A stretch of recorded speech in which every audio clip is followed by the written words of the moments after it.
You're not even her real granddaughter, my father spat, his face contorted with rage. Only blood relatives deserve the family fortune. I stood frozen in Grandmother Eleanor's study, the heavy oak shelves filled with leather-bound classics surrounding us like silent witnesses to his cruelty. My grandmother had been buried only 3 days ago, and already the family was fracturing over her will. What are you talking about? I managed, my voice barely audible over the thundering of my heart. Don't play innocent, Jennifer. Your mother's little secret isn't so secret anymore. He paced the oriental rug, pausing to glare at the formal portrait of grandmother hanging above the fireplace. Eleanor was obsessed with bloodlines. Once the lawyer confirms you've got no Blackwell blood, you'll get nothing. I looked him directly in the eyes, fighting to keep my voice steady. Do you promise to keep your word about this? That only blood relatives deserve grandmother's inheritance?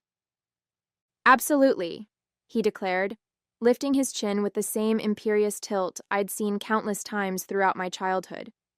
I'll make sure the family legacy stays with real Blackwells, not imposters.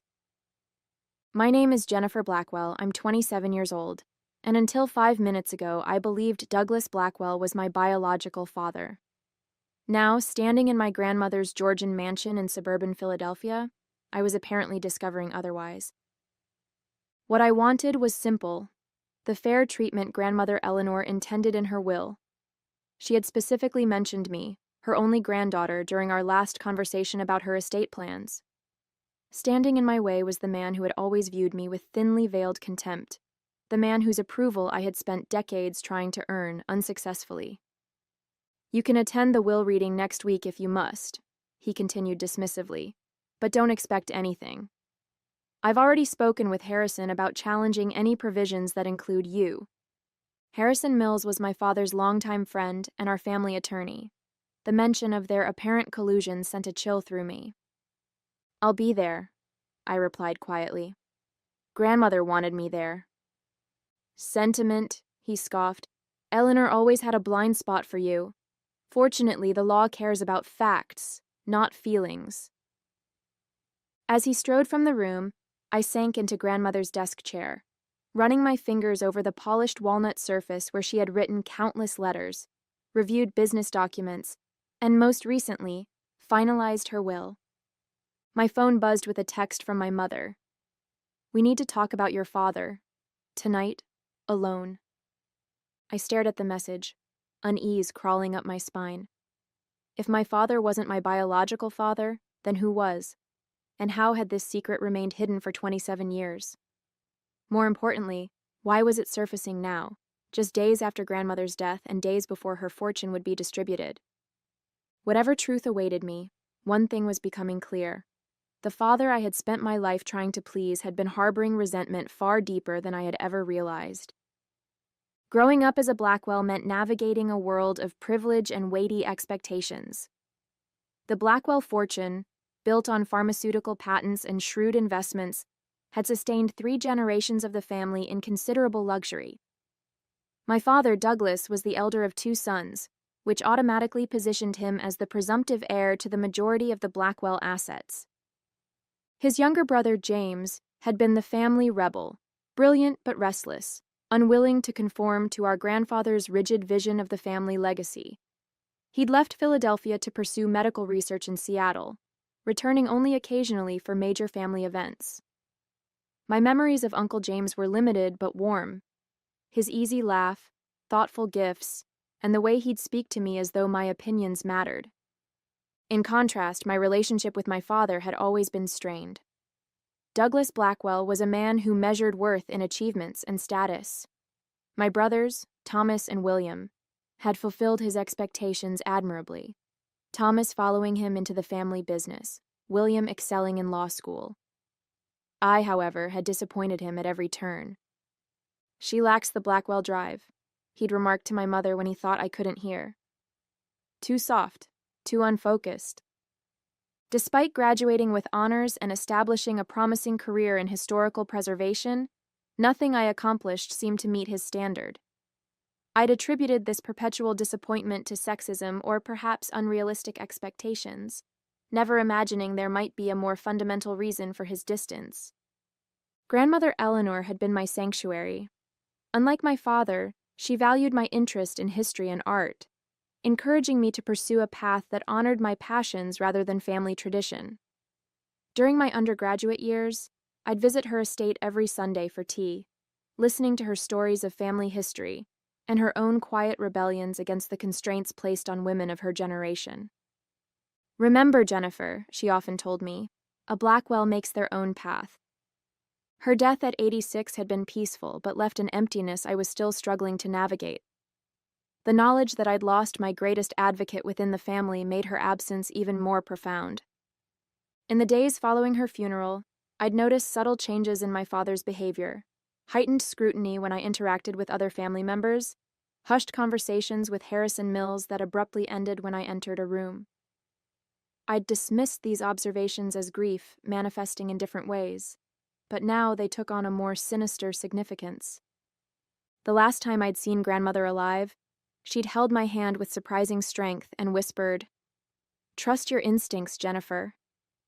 Not everything is as it appears."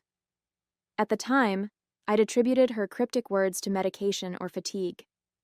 Now I wondered if she'd been trying to prepare me for the storm that was about to break over our family. As I left grandmother's study to meet my mother, I couldn't shake the feeling that I was being drawn into a family drama decades in the making, one with roots deeper than I could yet comprehend.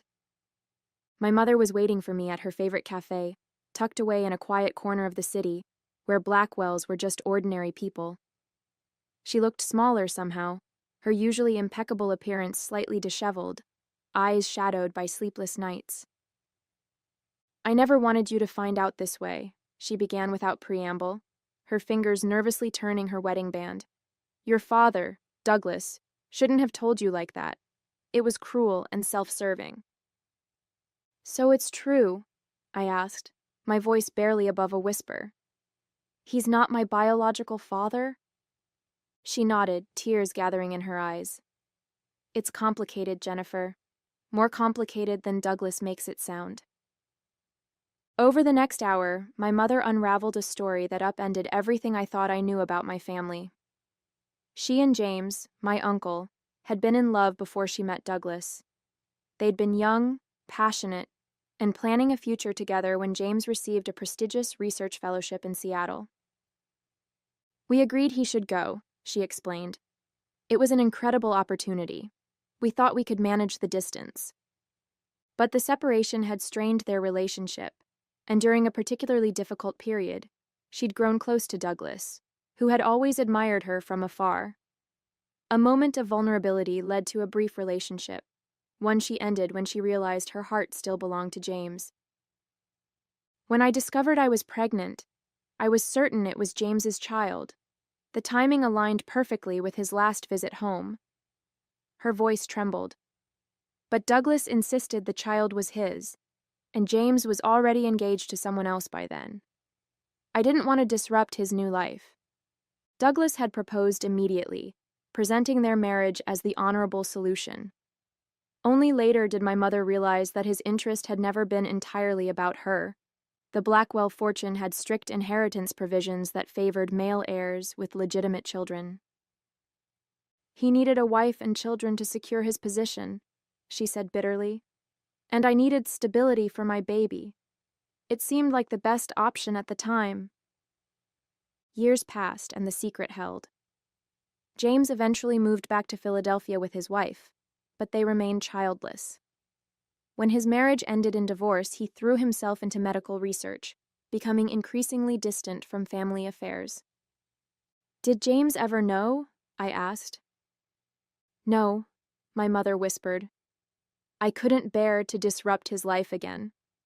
And as the years passed, it seemed crueler to reveal the truth."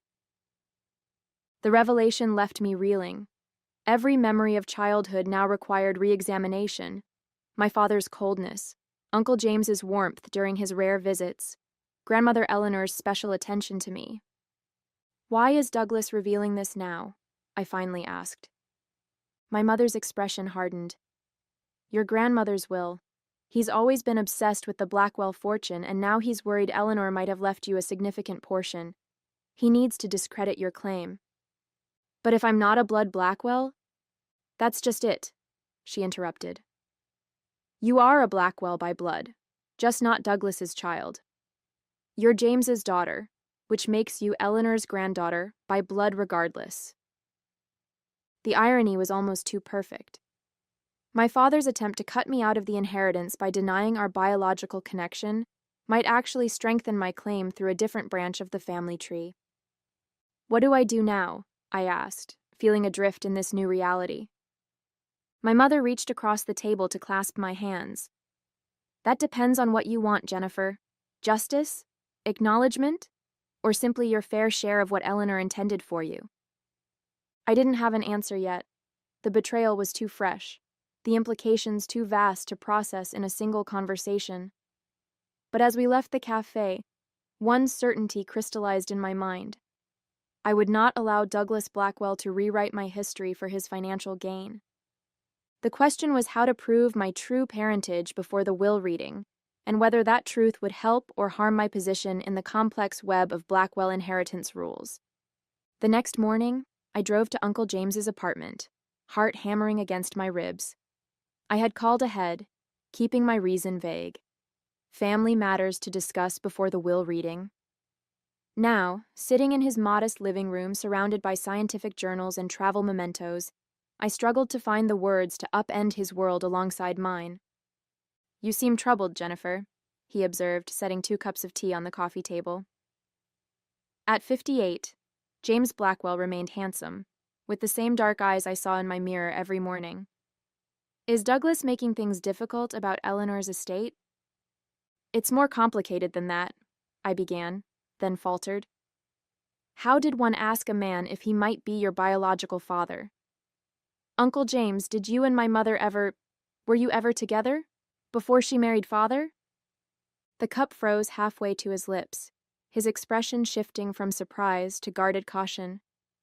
Why would you ask about ancient history now? Because Douglas has informed me that he's not my biological father, and he's using that claim to challenge my place in grandmother's will. James set his cup down with deliberate care. That sounds like Douglas, calculating even in cruelty. He studied my face with new intensity. What has your mother told you? I recounted my mother's revelations about their past relationship, watching his expressions cycle through nostalgia, pain, and something that looked remarkably like hope. I never knew, he said finally. Catherine never told me she was pregnant. By the time I heard about the marriage, it was already done. He leaned forward. Jennifer, are you saying you believe I might be your father?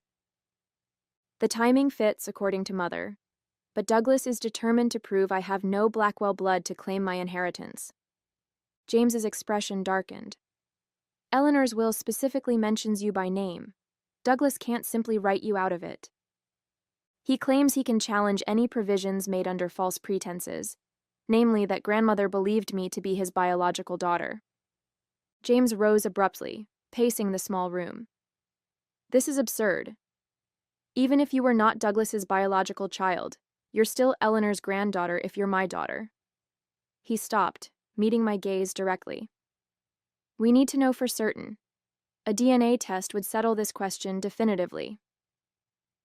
The clinical simplicity of his solution both relieved and terrified me.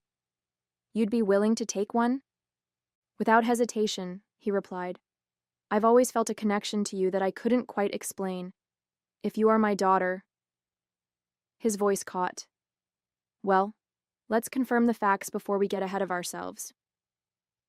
We arranged for expedited testing that same day, using a private lab that promised results within 72 hours, just enough time before the will reading. As we submitted our samples, a strange combination of dread and anticipation settled in my stomach. Regardless of the outcome, my relationship with both men would be irrevocably altered. While awaiting results, I attempted to gather information about grandmother's will. I contacted her personal attorney, Bernard Walsh, separate from the family lawyer Harrison Mills. I'm afraid I can't discuss the specific provisions before the official reading, Bernard explained when I visited his office. But I can assure you that your grandmother was of sound mind and very clear about her intentions. Did she know? I asked directly. About my biological parentage? Bernard's carefully neutral expression slipped momentarily. I cannot comment on that, but I will say that Eleanor Blackwell was a remarkably perceptive woman who very little escaped her notice. His non-answer told me everything I needed to know. Grandmother had suspected, perhaps even confirmed, that I was James's daughter, not Douglas's. My momentary triumph evaporated when I received a formal letter that evening. Harrison Mills had petitioned the court to delay the will reading pending resolution of identity concerns regarding purported beneficiaries. Douglas was moving faster than anticipated, using his legal connections to buy time while he built his case against me. When I called Bernard to ask about the delay, his secretary informed me he had been suddenly hospitalized with pneumonia and would be unavailable indefinitely. It couldn't be coincidence. Douglas was systematically removing my potential allies and information sources. Without Bernard or the DNA results, I would enter the will reading at a severe disadvantage. That night, my mother called in a panic. Douglas knows you met with James. He's furious. Jennifer, be careful. When Douglas feels threatened, he becomes dangerous. The DNA results arrived via encrypted email 2 days before the rescheduled will reading. With trembling fingers, I opened the document, scanning for the conclusion buried amid scientific terminology. Probability of paternity, 99.99998%. James Blackwell was unquestionably my biological father. I sat back, emotions flooding through me. Vindication, grief for the relationship I never had, anger at the years of deception. The scientific confirmation transformed abstract possibility into concrete reality. Douglas, the man who had coldly rejected me my entire life, was not my father at all. I immediately called James, who received the news with quiet emotion. I suspected from the moment you asked, he admitted. You have Catherine's smile, but those eyes, they're Blackwell eyes, my mother's eyes. We agreed to meet before the will reading to discuss our approach. Armed with DNA proof, I finally had leverage against Douglas. Or so I thought. That evening, Harrison Mills requested an urgent meeting at his office. Despite my misgivings, I agreed, curious about this sudden outreach from my father's, no, Douglas's, legal ally. The elegant offices of Mills & Associates signaled old money and discretion. Harrison, silver-haired and impeccably dressed, greeted me with practiced cordiality that didn't reach his eyes. Jennifer, thank you for coming. I thought we should discuss certain developments before the will reading. You mean the fact that Douglas isn't my biological father, or that you filed a frivolous petition to delay the reading? His smile tightened. Actually, I was referring to the DNA test you and James arranged. My blood ran cold. How could he possibly know about the test? We had been meticulously careful. Douglas was quite distressed to learn of this independent investigation, Harrison continued. He asked me to convey a proposal. He slid a document across his desk. It was a waiver agreement relinquishing all claims to Eleanor Blackwell's estate in exchange for a one-time payment of $250,000. This is absurd, I said, pushing it back. Grandmother specifically included me in her will. Yes, under the presumption you were Douglas's daughter. Now that we know otherwise... Now we know I'm James's daughter, which makes me even more legitimately Eleanor's granddaughter than if I were Douglas's, I interrupted. Blood relatives deserve the family fortune, isn't that what Douglas always says? Harrison's expression shifted. There are complexities you're unaware of, Jennifer. Legal nuances regarding the Blackwell Trust that supersede simple biology. What complexities? I'm not at liberty to discuss details before the reading, but I strongly advise you to consider this offer. Douglas is prepared to be quite aggressive in defending the family interests. The veiled threat hung between us. I left without signing, more determined than ever to stand my ground. but deeply unsettled by Harrison's confidence despite our seemingly ironclad DNA evidence. The next morning brought the revelation that shattered my understanding of the entire situation. James called, his voice tight with controlled fury. "Jennifer, I've just received some disturbing information from an old family friend, a nurse who worked with my father decades ago." He paused.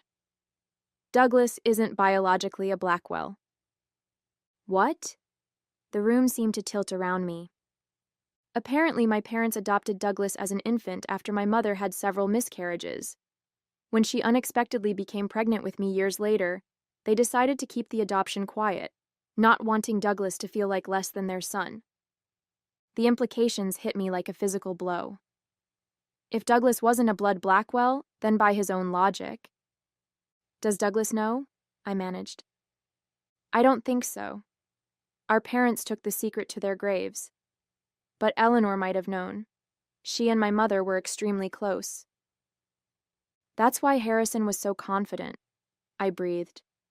"There must be something in the will or trust documents specifying blood relations." "Exactly. I've been reviewing copies of the original Blackwell Trust. There's a specific clause requiring direct bloodline descent for principal inheritance.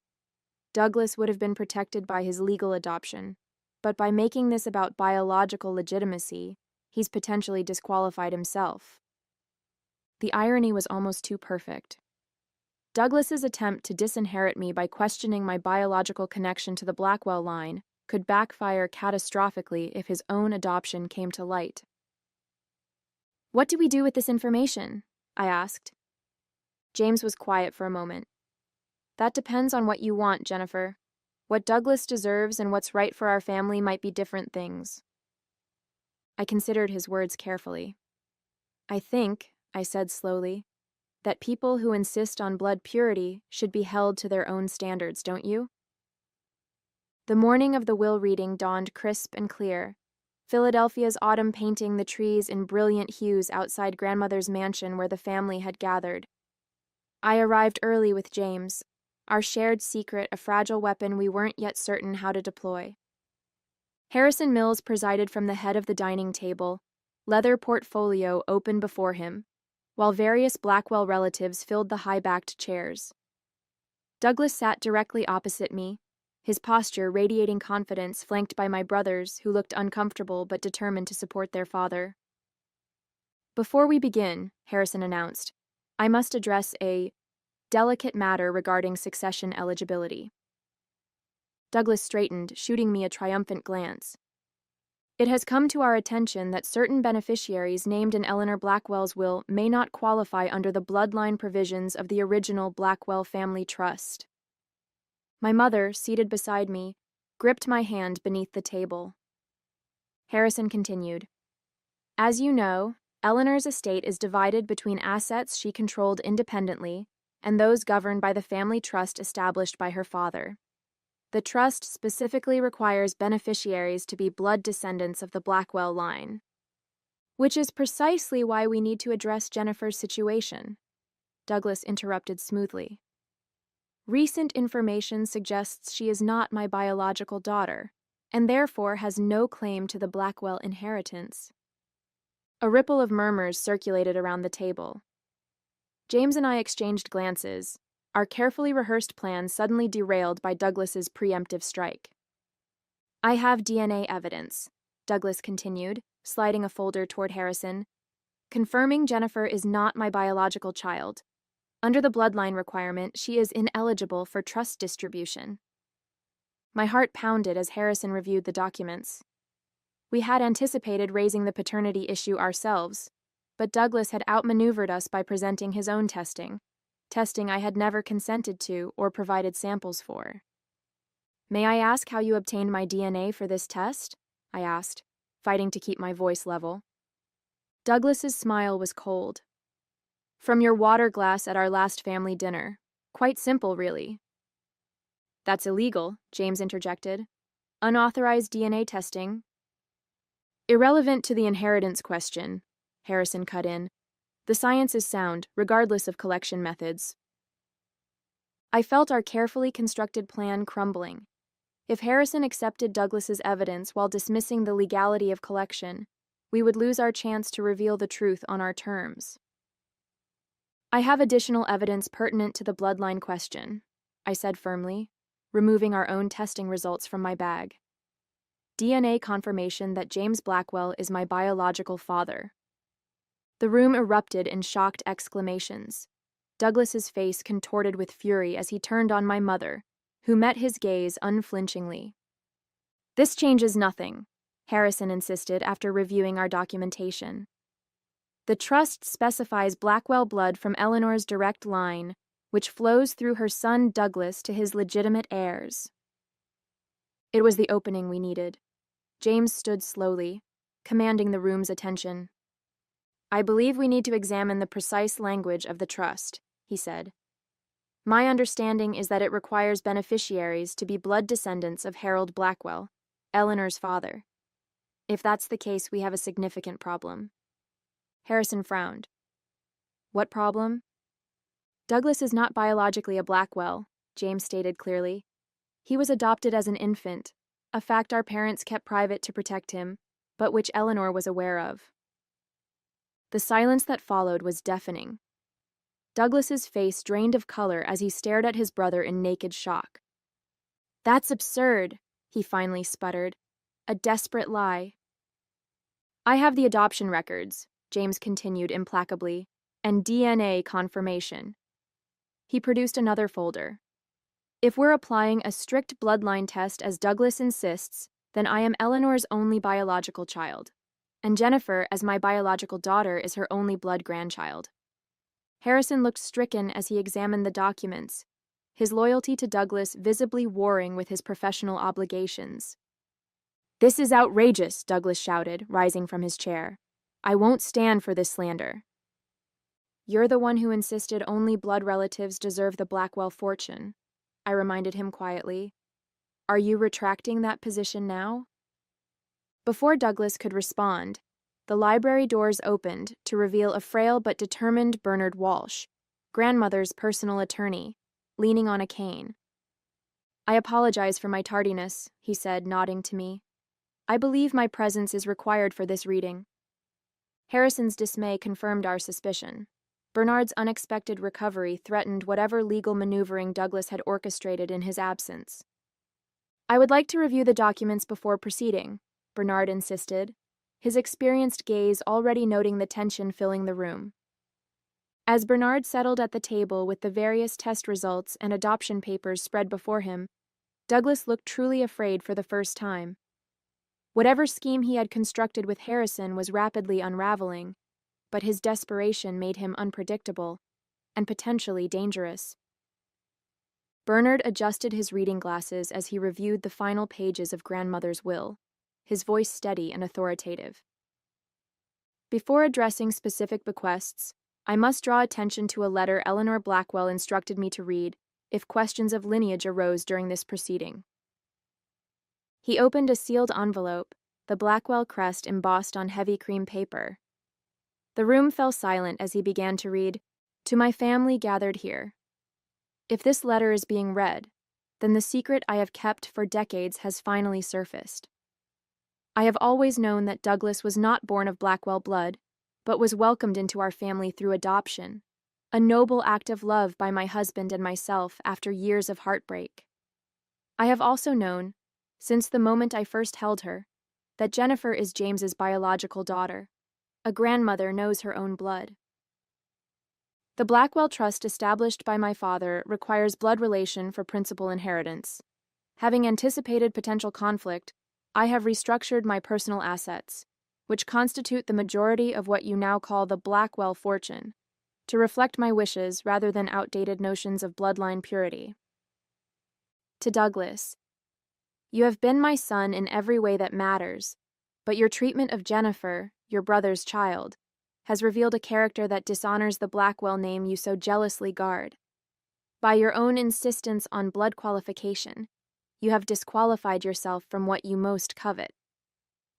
Bernard paused, looking directly at Douglas, whose face had gone ashen. "In accordance with Eleanor's explicit instructions," Bernard continued, and in light of the DNA evidence presented today confirming both Douglas's adoption and Jennifer's parentage, the distribution is as follows. The trust assets requiring Blackwell bloodline pass to James Blackwell and his biological daughter, Jennifer. Eleanor's personal estate will be distributed according to the specific bequests outlined here. Douglas lunged for the documents, but Bernard calmly shifted them away. "You promised!" Douglas shouted at me, desperation breaking through his composed facade. "You said only blood relatives deserve the fortune." "No," I corrected him quietly. "You said that. I merely asked if you would keep your word about it. And you promised you would." The justice of this moment wasn't in the inheritance itself, but in watching Douglas's carefully constructed reality crumble under the weight of his own hypocrisy. The aftermath of the will reading unfolded like the final act of a Greek tragedy.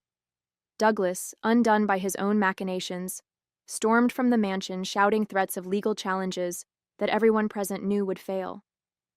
Harrison Mills followed, his professional reputation in tatters after Bernard revealed his knowledge of the adoption records he had deliberately concealed.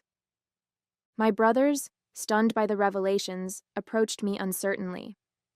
Thomas, always the more sensitive of the two, spoke first. "I had no idea about any of this," he said quietly. "All those years, the way he treated you, it makes a terrible kind of sense now." William nodded soberly. "For what it's worth, you've always been our sister. That hasn't changed." Their sincerity moved me more than I expected. They had been shaped by Douglas too, in different ways. Perhaps there was a relationship worth salvaging there, given time. Mother approached next, relief and apprehension mingling in her expression. "I should have told you years ago," she said. You were protecting me," I finished for her. "I understand that now." The most profound conversation came later that evening, when James and I sat in grandmother's study, surrounded by the books and artifacts of a family history we were both rewriting in our minds. "What will you do now?" he asked, the weight of missed years heavy in his voice. "Build something new," I answered simply.